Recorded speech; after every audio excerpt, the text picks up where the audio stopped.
La rivière s'enclavait dans une passe alors que George poursuivait sa course au trésor. Il se retrouva sur une berge.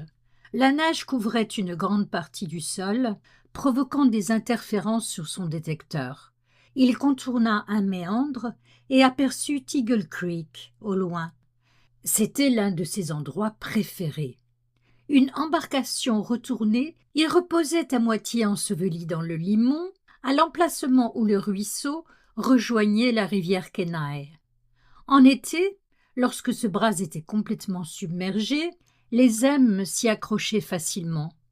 En hiver, quand le gel des glaciers contenait l'eau de l'amont, George pouvait s'en approcher à pied.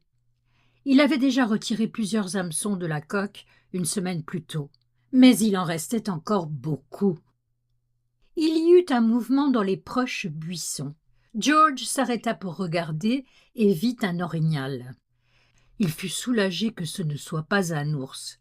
Ces animaux allaient bientôt sortir de leur hibernation.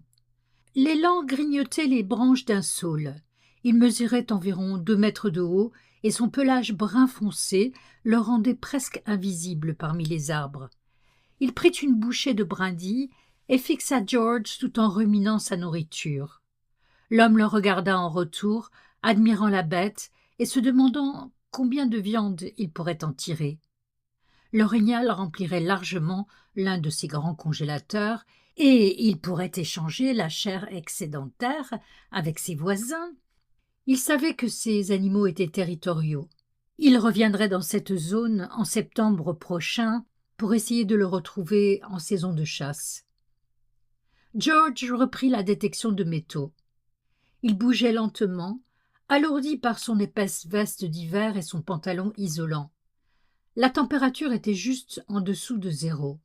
Ces derniers temps, il portait un gilet de sécurité orange par-dessus son parc à verre foncé. L'année précédente, quelqu'un avait tiré dans sa direction en le confondant avec un ours. Depuis, il se signalait. La bobine émit quelques bips aigus et il déterra un clou rouillé qu'il remisa dans son fourre-tout. Une fois arrivé près de l'épave, il plaça son détecteur au sol, se posa. L'endroit était calme. Il n'y avait personne en vue.